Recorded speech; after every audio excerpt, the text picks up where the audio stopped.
बिस्मिल्लाहिर्रहमानिर्रहीम, अस्सलाम वालेकुम। प्रीवियस लेक्चर में हम लोगों ने रिग्रेशन एनालिसिस को डिस्कस किया था। Regression line y on x and regression line x on y। Difference सिर्फ ये था कि y ऑन x के अंदर y dependent variable and x independent variable हमारे पास होता है, जबकि x ऑन y में हमेशा हमारे पास x dependent and y independent. जब भी आप लोगों ने रिग्रेशन लाइन ड्रॉ करनी हो तो आपने हमेशा ये बात सोचनी है, dependent variable is equal to constant plus regression coefficient multiplied by independent variable. आपने ये बात याद रखनी है। अब अगर y ऑन x में बात करें तो ये इक्वेशन बन जाएगी y is equal to a plus B of x। x on y की बात करें तो ये इक्वेशन बन जाएगी x is equal a plus B of y। Okay, अच्छा, जब रिग्रेशन कोफिशिएंट में हम लोग आते हैं तो दोनों के रिग्रेशन कोफिशिएंट डिफरेंट होते हैं, तो इनको डिस्टिंग्विश करने के लिए हम लोग दोनों को b नहीं कहते, एक के साथ फिर b y x लिख देते हैं और दूसरे के साथ b x y लिख दिया करते हैं। जब रिग्रेशन लाइन हम लोगों ने ड्रॉ करनी हो तो हमेशा हर रिग्रेशन लाइन के अंदर हमें a और b की वैल्यू चाहिए। a की वैल्यू को डिटरमिन करने के लिए आप लोगों ने अब यहाँ पर a की वैल्यू के लिए आपने इस तरह से सोचते हैं कि डिपेंडेंट वेरिएबल का मीन, a की वैल्यू को डिटरमिन करने के लिए डिपेंडेंट वेरिएबल का mean minus regression coefficient multiplied by independent variable का मीन। ओके, ये बात क्लियर हो गई आप लोगों को? देखो फर्क क्या है भाई, रिग्रेशन कोफिशिएंट रिग्रेशन लाइन के अंदर रिग्रेशन कोफिशिएंट इंडिपेंडेंट वेरिएबल से मल्टीप्लाई हो रहे हैं, रिग्रेशन लाइन में रिग्रेशन कोफिशिएंट इंडिपेंडेंट वेरिएबल से मल्टीप्लाई हो रहे हैं। कांस्टेंट की वैल्यू फाइंड करने के लिए भी रिग्रेशन कोफिशिएंट इंडिपेंडेंट वेरिएबल से मल्टीप्लाई होगा। ओके, और डिपेंडेंट वेरिएबल पहले आ जाएगा, इनका डिफरेंस हमारे पास a की वैल्यू बन जाया करता है। इसके बाद अगर आप लोग देखें, मोस्ट इंपॉर्टेंट है रिग्रेशन कोफिशिएंट को फाइंड करना। रिग्रेशन कोफिशिएंट फाइंड करने के बेशुमार फार्मूलाज हैं, लेकिन इसका जो मेन फार्मूला हमारे पास होता है वो है covariance of x and y divided by variance of independent variable divided by variance of independent variable. आपने इस तरह से इसको याद रखना है। अब देखें, न्यूमरेटर तो दोनों के लिए सेम था। अब अगर y ऑन x की बात करेंगे तो हमारे पास फार्मूला बन जाएगा covariance of x and y divided by variance of x, और अगर regression coefficient x on y की बात करेंगे तो covariance of x and y divided by variance of y। Right, तो आपने याद रखना है कि डिनोमिनेटर में वेरियंस ऑफ इंडिपेंडेंट वेरिएबल है।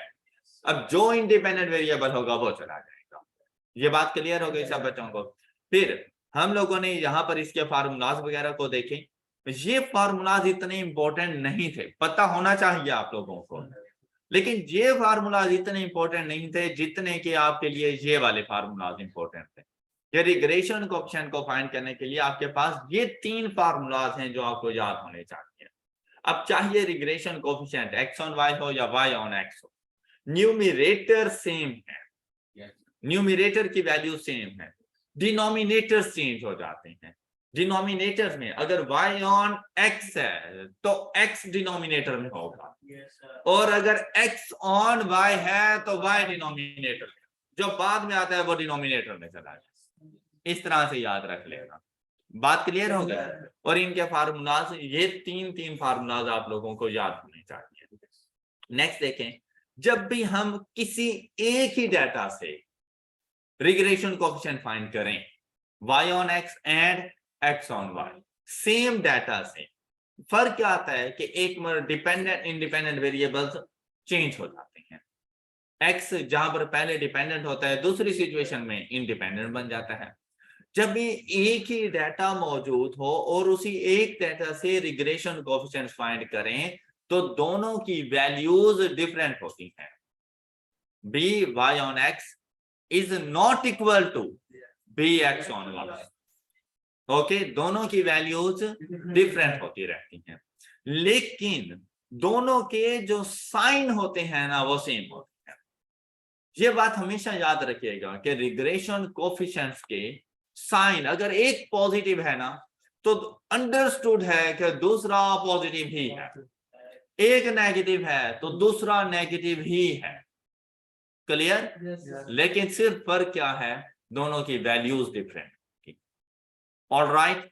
अच्छा, अब अगर मैं यहां पर आपसे कहूं कि भाई आपको पता है ना regression coefficient is the slope of the regression line, तो हम लोगों ने स्ट्रेट लाइन इक्वेशंस के चैप्टर में देखा था कि अगर दो इक्वेशंस के स्लोप सेम हो तो वो लाइंस पैरेलल होती हैं। तो यहां पर देखो क्या इनके स्लोप सेम है? नहीं, तो रिग्रेशन लाइंस भी स्ट्रेट लाइन ही है, लेकिन ये पैरेलल नहीं, लेकिन ये पैरेलल इन केस अगर आपसे एग्जाम में पूछ ले the regression lines are parallel and by on x is equal to 5, find the value of bx on y, फिर तो लाजमी बात है आपने 5 बताना, ठीक है? क्योंकि बेसिकली वो रिग्रेशन में से क्वेश्चन नहीं पूछ रहा, वो क्वेश्चन इक्वेशन में से पूछ रहा है, स्लोप का डाटा आपको दे रहा है, स्लोप से रेलेवेंट पूछ रहा है। लेकिन इन रियलिटी देखा जाए तो जब इनके स्लोप्स इक्वल नहीं है तो ये पैरेलल नहीं हो सकते। अब बात आती है परपेंडिकुलर की। परपेंडिकुलर के लिए हमने क्या देखा था? Reciprocal and inverse. रेसिप्रोकल तो शायद हो जाए लेकिन इनवर्स नहीं हो सकता, क्योंकि दोनों के साइन सेम होते हैं। तो इस वजह से रिग्रेशन लाइंस परपेंडिकुलर भी नहीं होती। तो हम लोग कह सकते हैं regression lines neither parallel nor perpendicular. अब आपको रीजन की भी समझ आ गई होगी। तो ये जो रिग्रेशन लाइंस होती है ना, ये हमेशा इंटरसेक्टिंग लाइंस होती हैं, एक दूसरे को इंटरसेक्ट करती हैं, लेकिन 90 के एंगल पर नहीं करती, अदर देन 90 एंगल पे कर देती है। ऑलराइट?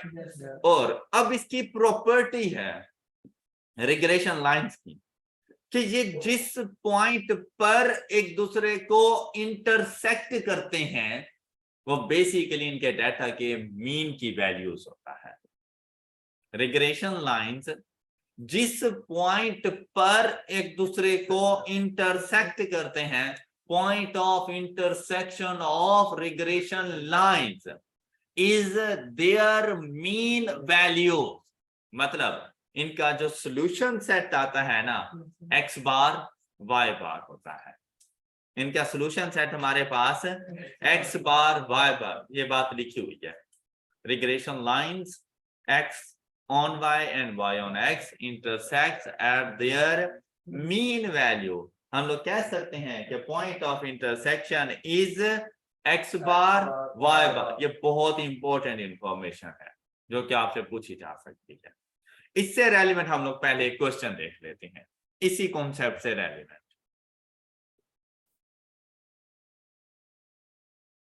जी, अब जैसा कि अगर आप लोग यहां पे देखें क्वेश्चन नंबर 3,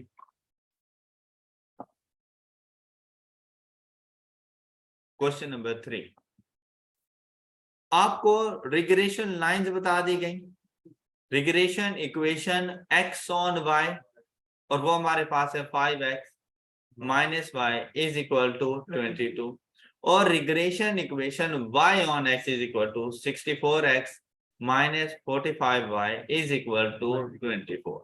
अब देखिए बेटा, दोनों उसने ना स्ट्रेट लाइन इक्वेशंस की फॉर्म में लिखी है। अगर वो मुझे ये ना बताता कि कौन सी x ऑन y है और कौन सी y ऑन x है, तो मैं कभी भी फाइंड नहीं कर सकता। मुझे कभी भी ना पता चलता कि कौन सी इक्वेशन कौन से वेरिएबल्स के साथ है, इसलिए उसने साथ में हमें बताया। अब मैं अगर इसकी स्टैंडर्ड इक्वेशन फाइंड करना चाहूं तो फर्स्ट वाले की standard equation x on y, तो इसकी स्टैंडर्ड इक्वेशन क्या बनेगी? रिग्रेशन लाइन इसकी क्या बनेगी? ये भी वैसे रिग्रेशन लाइन ही है लेकिन ये स्ट्रेट लाइन इक्वेशन की स्टैंडर्ड फॉर्म में है। तो ये हमारे पास किस तरह से बन जाएगी? अगर ये x ऑन y हो तो हम इसको लिखेंगे x is equal to y by 5 is equal to, हाँ मतलब प्लस 22/5, ये इसकी स्टैंडर्ड फॉर्म है एक्स ऑन वाई की। ये बात क्लियर? अच्छा, क्या मैं इधर से फिर regression coefficient X on Y बता सकता हूं? बता सकता हूं। वाई का जो कोफिशिएंट है वो रिग्रेशन कोफिशिएंट है। ओके, वाई जिसके साथ मल्टीप्लाई हो रहा है वो बेसिकली रिग्रेशन कोफिशिएंट की वैल्यू हमारे पास होता है। तो मैं कह सकता हूं कि B X on Y is equal to 1/5। अगर इस किस्म की इंफॉर्मेशन आए तो रिग्रेशन कोफिशिएंट फाइंड करके दे सकते हैं ना। अब ये हमारे पास है वाई ऑन एक्स, तो हम इसको किस तरह से लिखेंगे? Y cap is equal to, हाँ जी, ये आ जाएगा 64x डिवाइडेड बाय 45 माइनस 24/45। अब यहां से रिग्रेशन कोएफिशिएंट हमें क्या मिलेगा? B Y on X is equal to 64/45। हाँ जी, क्या आप ये इंफॉर्मेशन एक्सट्रैक्ट कर लेंगे इस किस्म के डाटा से? अच्छा, अब चलते हैं जरा क्वेश्चन की तरफ। कहते हैं mean value of x and y, regression lines दी और आपसे कहता है कि भाई mean value of x and Y बताएं। आपसे ये नहीं कहा पॉइंट ऑफ इंटरसेक्शन बताएं, क्योंकि वो तो आप फौरन से जाके फाइंड कर लेते हैं। आपसे कहता है कि mean value of x and, property का इस्तेमाल करवा रहा है यहाँ पर। अब अगर ये मेरे पास डाटा होता ना क्वेश्चन नंबर 1 की तरह और मुझसे कहता है कि भाई mean value of x and Y बताएं, क्या मेरे लिए इनका मीन फाइंड करना मुश्किल था? मैं इजीली फाइंड करके दे सकता था। लेकिन जहां पर मुझे रिग्रेशन लाइंस बताई और कहता है कि भाई mean value of x and Y बताएं, तो क्वेश्चन कोई डिफिकल्ट नहीं है। इन रिग्रेशन लाइंस का जाकर पॉइंट ऑफ इंटरसेक्शन फाइंड कर लूंगा थ्रू कैलकुलेटर, तो मेरे पास mean value of x and y आ जाएगा। तो यहां पर देखें, कैलकुलेटर में पुट करेंगे दोनों, और ये अपने स्टैंडर्ड फॉर्म में मौजूद हैं इक्वेशंस की। 5 simultaneous linear equation 1 number. First equation क्या है? 5 minus 1 22 64 minus 45 and 24, x की वैल्यू एंड y, तो इनका पॉइंट ऑफ इंटरसेक्शन मेरे पास क्या आ गया?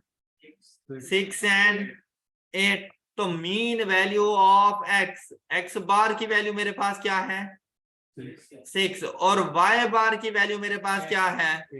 ये इनकी मीन वैल्यूज आ गए। ऑल राइट, ये बात सबको क्लियर हो गई है? अच्छा, इसी तरह से अगर मैं यहाँ पे क्वेश्चन नंबर 4 पे जाऊं, भाई आई कैप किसी भी किस्म का ट्विस्ट खेल सकता है आपके साथ, माइंड गेम होती है वो ना, बेसिकली टेस्टिंग आपके माइंड की ही चल रही होती है, आपकी अंडरस्टैंडिंग की चल रही होती है कि आप कितना चीजों को अंडरस्टैंड कर सकते हैं। आपको क्वेश्चन नंबर 4 का डाटा दे और आपसे कहे कि find point of intersection of two regression lines y on x and x on y, find, यही डाटा दे क्वेश्चन नंबर 4 वाला, लेकिन जहां पे फाइंड लिखा हुआ है ना वहां पे आ जाए find point of intersection of two regression lines y on x and x on y। तो अब कैसे फाइंड करेंगे? सबसे पहले हम उसका जाके रिग्रेशन लाइंस फाइंड करेंगे इस डाटा से। क्या करेंगे? 20 and 45 मेन तो मीन की वैल्यूज गिवन है, बस हम लोग उठा के, बस इतना सा हमारा क्वेश्चन था। ये point of intersection of two regression lines X bar Y, कुछ भी नहीं करना। ऐसा नहीं है कि आप रिग्रेशन लाइंस फाइंड करें फिर उनका पॉइंट ऑफ इंटरसेक्शन फाइंड करें, ये नहीं करना आपको। आपने एक्स बार वाई बार, और वो क्वेश्चन में हमें गिवन थे। इसी तरह अगर यहाँ पर क्या है क्वेश्चन नंबर 5 में point of intersection of two regression lines is, तो अब आप लोगों ने क्या बताना है पॉइंट ऑफ इंटरसेक्शन उसे?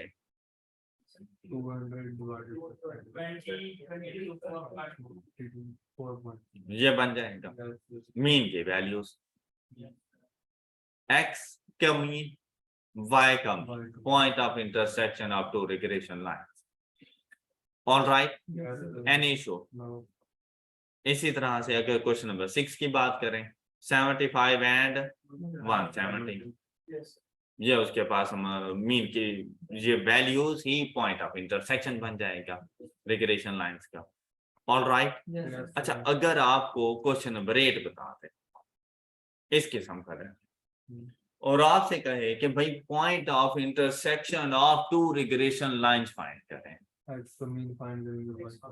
तो x का मीन फाइंड कर लेंगे, y का मीन फाइंड कर लेंगे। और ऐसा करने के लिए हम लोग क्या करेंगे, ये देखें, अब जो डाटा आपने पुट करना हो ना, जब दोनों के इकट्ठे मीन फाइंड करने हो, अलग अलग डाटा ना पुट करना, स्टैटिस्टिक्स टू वेरिएबल। अब यहां पर 65, 66, 67, 68, 69, 70, 71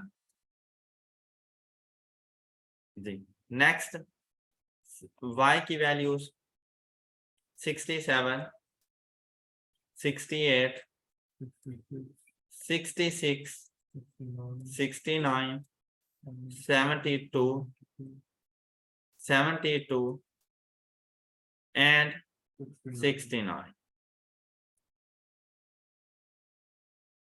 शिफ्ट 1 4, यहाँ पे x बार भी आपको मिल रहा है और आपको y बार भी मिल रहा है 2, ये x बार की वैल्यू 68 एंड शिफ्ट 1 4 5 69। तो इसका पॉइंट ऑफ इंटरसेक्शन क्या हो जाना है 68। तो रिग्रेशन लाइन से ना फाइंड करने लग जाना। ये बात क्लियर होगी आप लोगों को? अच्छा, इस डाटा में हमसे क्या पूछा गया, कोरिलेशन कोएफिशिएंट, ये अभी हम लोगों ने देखना है कोरिलेशन कोएफिशिएंट। अच्छा मेरी बात सुने, रिग्रेशन लाइंस को फाइंड करना है हम लोगों ने। इस ये वाला डाटा भी हो सकता है, कल जो हम लोग करते रहे हैं हमारे पास ऊपर वाले डाटास होते थे, समीशन x, समीशन y और इस तरह की चीजें। अब क्या है कि मेरे पास ये क्वेश्चन नंबर 8 का डाटा मौजूद है और यहाँ पर हमसे कहा गया find regression line y on x। अगर क्वेश्चन साइलेंट होना रिग्रेशन लाइन कह दे कि फाइंड रिग्रेशन लाइन, तो बेटा आपने हमेशा y ऑन x फाइंड करनी है। आप लोगों ने regression line y on x find करनी होती है। अच्छा, इसके लिए अब आपको पता है regression line y on x मेरे पास क्या होती है, y is equal to a plus b x। अब सबसे पहले b की वैल्यू फाइंड करेंगे।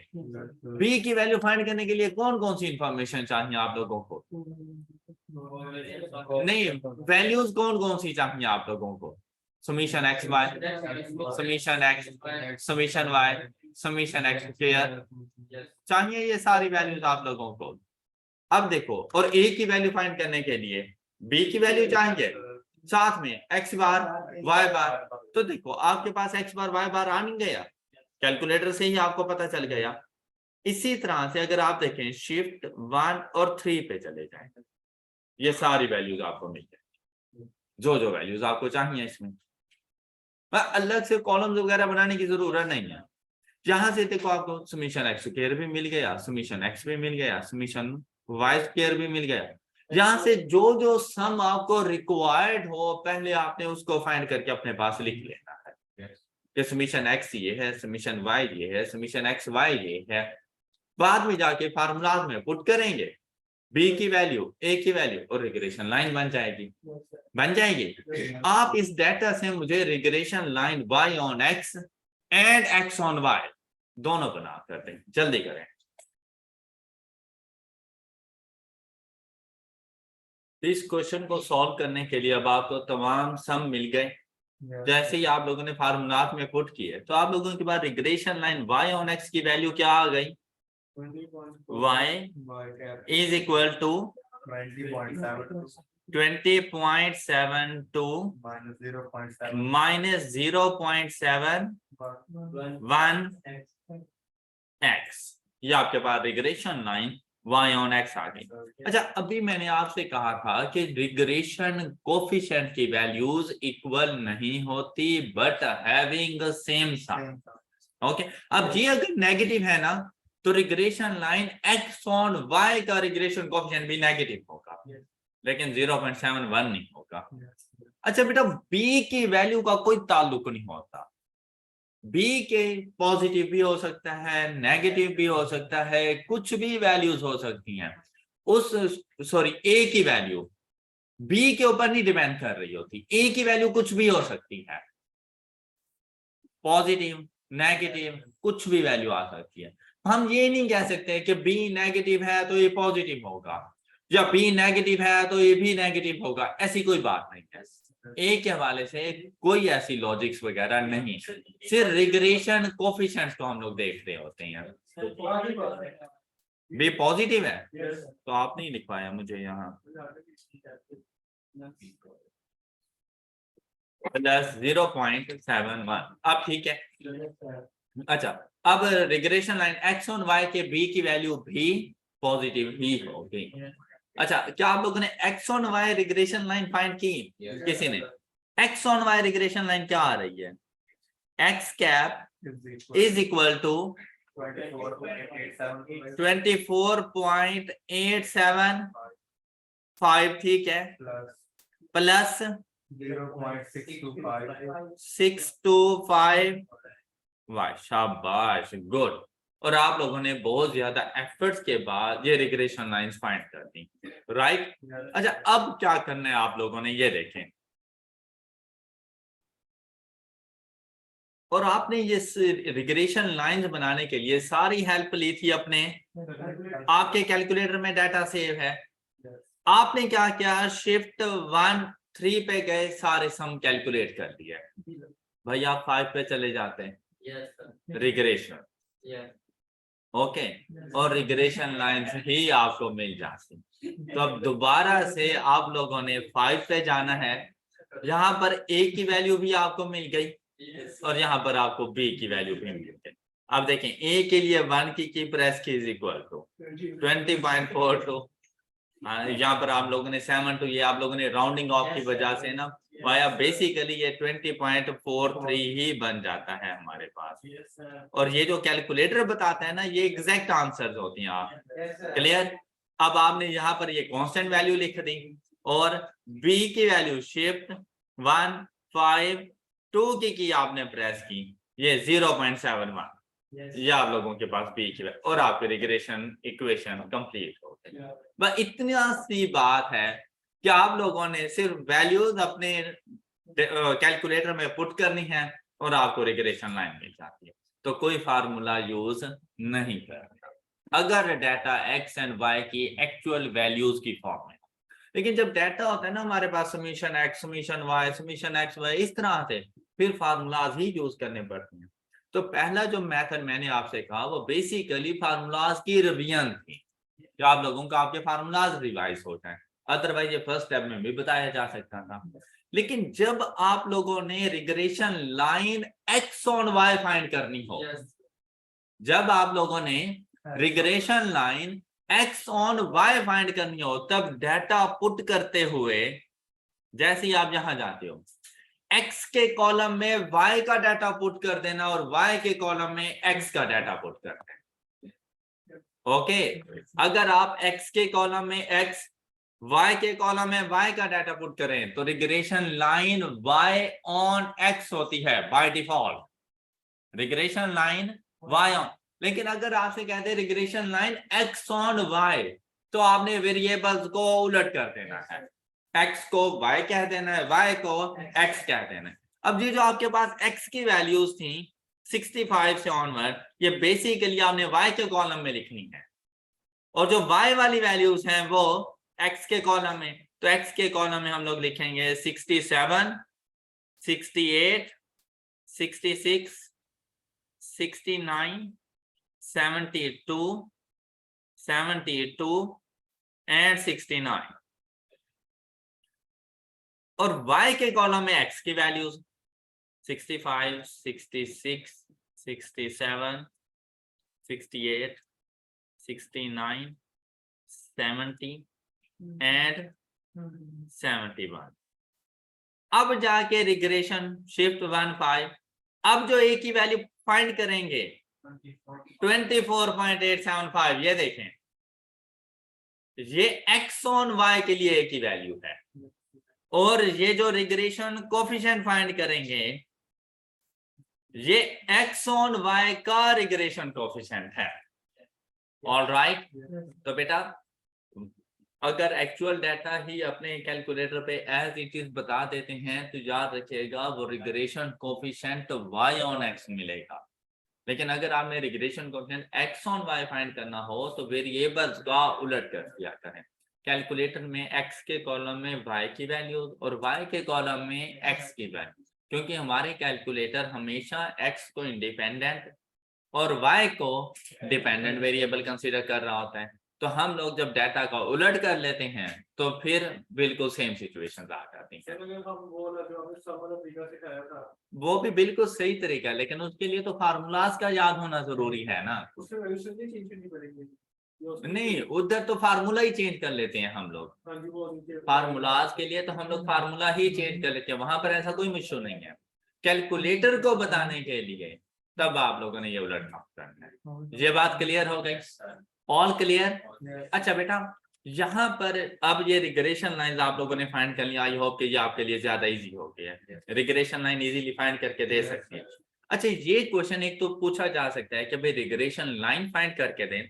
दूसरा आप लोगों से कहा जा सकता है कि भाई ये डाटा है आपके पास, क्वेश्चन नंबर 1, ये डाटा है आपके पास और आपने क्या करना है। देखिए हमने क्या कहा था, रिग्रेशन हमेशा एस्टिमेशन होती है, प्रिडिक्शन होती है, किसकी? डिपेंडेंट वेरिएबल की। अब यहां पे मेरी बात जरा गौर से सुनिएगा। Regression is the estimation of dependent variable. तो आपसे वो यही कहता है कि भाई आप एस्टिमेट करें, आप प्रिडिक्ट करें, किसको? Weekly sales. तो हमेशा याद रखना बेटा, जिसको आप प्रिडिक्ट करें वो डिपेंडेंट वेरिएबल है, और आपने उस डिपेंडेंट वेरिएबल को हमेशा y कंसीडर करना है। Right right. और किसको बेस बनाकर प्रिडिक्शन करनी है? स्कोर्स को। स्कोर्स को, ये इंडिपेंडेंट वेरिएबल हो जाएगा, और इन स्कोर्स को आपने हमेशा x कंसीडर करना है, और ये स्कोर्स आपको गिवन। राइट, मतलब आपसे कहता है कि अगर भाई स्कोर 45 हो तो सेल्स हो जाती है 3.5 थाउजेंड की, स्कोर 75 हो तो सेल्स हो जाती हैं 7,000 की। तो कहते हैं अगर स्कोर 80 हो तो सेल्स कितने की? ये अब पास्ट डेटा उसने आपको बता दिया। कहते हैं कि अगर स्कोर 80 हो तो वीकली सेल्स कितनी? अब प्रिडिक्शन है। अब क्या आपने कहा स्कोर को x, ये देखें ये x आ गया, वीकली सेल्स को y, आपने इसको y कर दिया, तो आप regression line y on x he find किया करेंगे। अपने कैलकुलेटर में जाएं, जल्दी से ये डाटा पुट करें।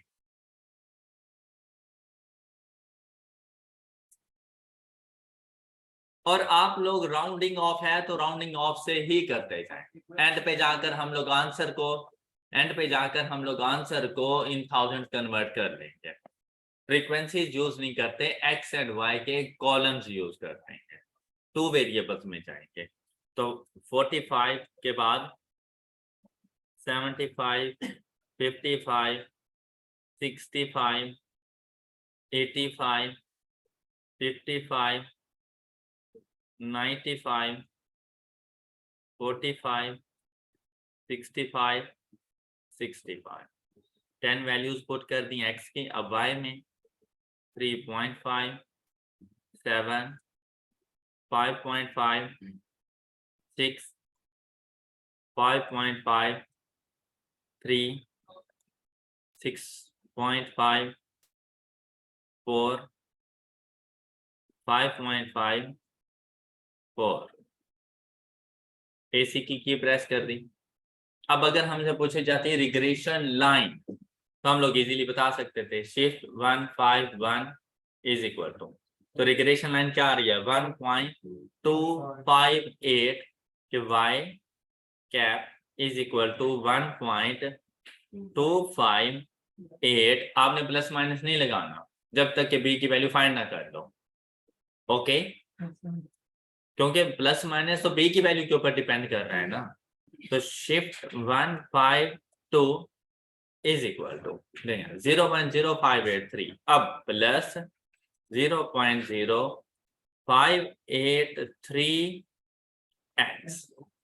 अगर रिग्रेशन लाइन पूछे तो आपने ये आंसर कर देना है, लेकिन उसने आपसे रिग्रेशन लाइन नहीं पूछी, उसने आपसे क्या कहा है कि आपने प्रिडिक्ट करना है वीकली सेल्स को, मतलब y को, कब, जब x की वैल्यू, तो अब आकर यहाँ पर x को रिप्लेस कर दोगे 80 के साथ, x को रिप्लेस कर दोगे 80 के साथ, तो आपके पास वैल्यू आ जाएगी।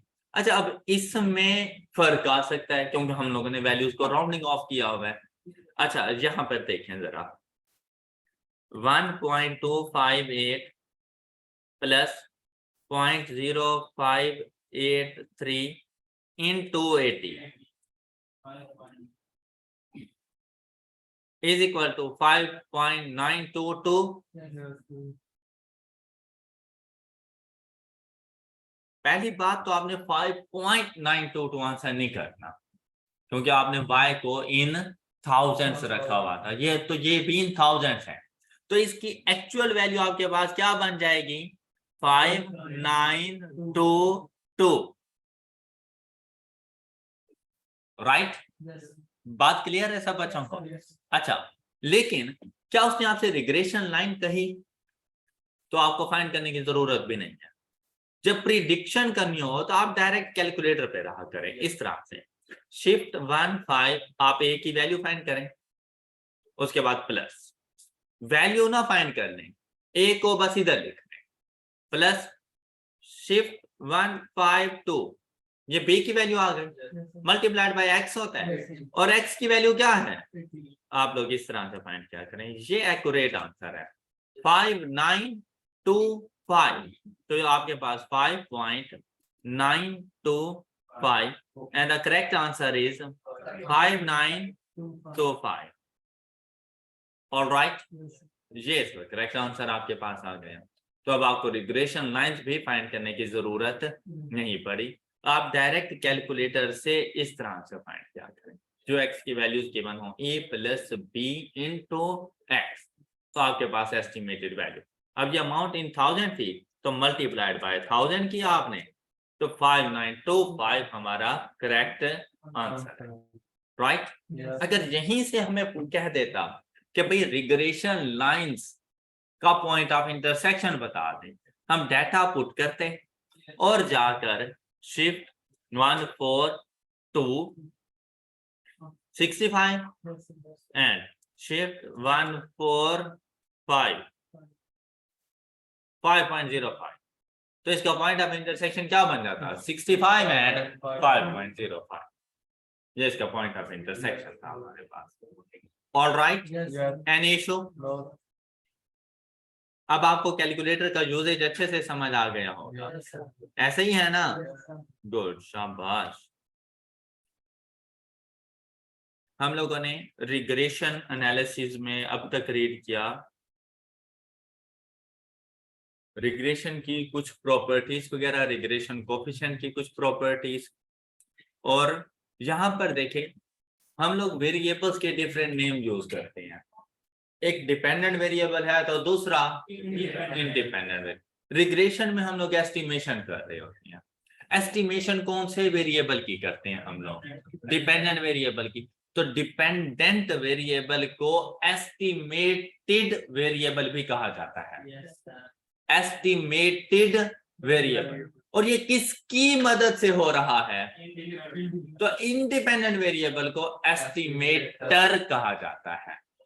इसी तरह से डिपेंडेंट वेरिएबल को ये प्रीडिक्टेड वैल्यू होती है, तो इसको प्रीडिक्टेड वेरिएबल और इंडिपेंडेंट वेरिएबल को प्रीडिक्टर भी कहा जाता है, ये इनके नेम आपने याद रखने हैं। इसी तरह से रिग्रेशन ये हमारे पास आ जाएगा डिपेंडेंट वेरिएबल, और रिग्रेसर ये बन जाता है इंडिपेंडेंट वेरिएबल। मतलब अगर एंड पे ईडी आ रहा है तो डिपेंडेंट, और ओ आर आ रहा है तो इंडिपेंडेंट। ओके, एस्टिमेट है तो estimated dependent, estimator independent, predicted dependent, predictor independent बन जाएगा। ऑलराइट, उसके बाद आप लोगों ने ना ये प्रॉपर्टीज पढ़ी थी चैप्टर नंबर 8 में कि sum of deviation from mean always equal to 0, ये प्रॉपर्टी आप लोगों ने पढ़ी थी। इसी तरह से आपने एक और प्रॉपर्टी भी पढ़ी थी, sum of square deviation from mean is a least value, minimum value. आप लोगों ने कुछ इस तरह से इसको रीड किया था। तो बेटा वही दोनों प्रॉपर्टीज यहां पर भी अप्लाई हो जाती हैं हमारे पास रिग्रेशन में। अब क्या है, ये दो प्रॉपर्टीज आप लोगों ने पढ़ी हुई है, summation x minus x bar is equal to 0 and summation x minus x bar whole square is equal to a minimum value. बेटा चैप्टर नंबर 8 में आप जो डेविएशंस फाइंड क्या करते थे वो मीन की वैल्यू के साथ करते थे, और यहां पर जो डेविएशन फाइंड करनी है वो एक्चुअल वैल्यू की उसकी एस्टिमेटेड वैल्यू के साथ डेविएशन फाइंड। ओके, तो हम लोग अगर ये regression line y on x हो तो एस्टिमेशन किसकी होनी है, y की। तो y माइनस y कैप करो, y की एक्चुअल वैल्यू और y की एस्टिमेटेड वैल्यूज के दरमियान डिफरेंस, डेविएशन, और जब उन तमाम डेविएशन का आप लोग सम कैलकुलेट करोगे तो वो इज इक्वल टू 0। और अगर ये regression line x on y हो तो ये प्रॉपर्टी बन जाएगी summation x minus x cap is equal to 0। Alright, अच्छा इसी तरह से बेटा आपने क्वेश्चन में देखना है कि प्रॉपर्टी y ऑन x से रेलेवेंट पूछी है या x ऑन y से रेलेवेंट, क्योंकि सॉल्यूशन चेंज हो रहे होते हैं, डिपेंडेंट वेरिएबल चेंज हो जाते हैं। इसी तरह से summation square deviation of y and y cap is equal to least value जब regression line y on x हो। लेकिन जब regression line x on y हो तो वो हमारे पास summation x minus x cap whole square is equal to minimum है। ऑलराइट, क्या आपको ये प्रॉपर्टी समझ आ गई है? अब ऑप्शन में ये प्रॉपर्टीज गिवन होती हैं और हमें ये लग रहा होता है कि सारी ही तो ठीक है, लेकिन वो ऊपर पूछ देता है which of the following is true. अब ये मैंने तो बेसिकली 6 लिखी हुई है ना, वो इसमें से ना कोई सी चार उठाता है, ठीक है। अब वो कहता है कि which of the following is true regarding regression line y next.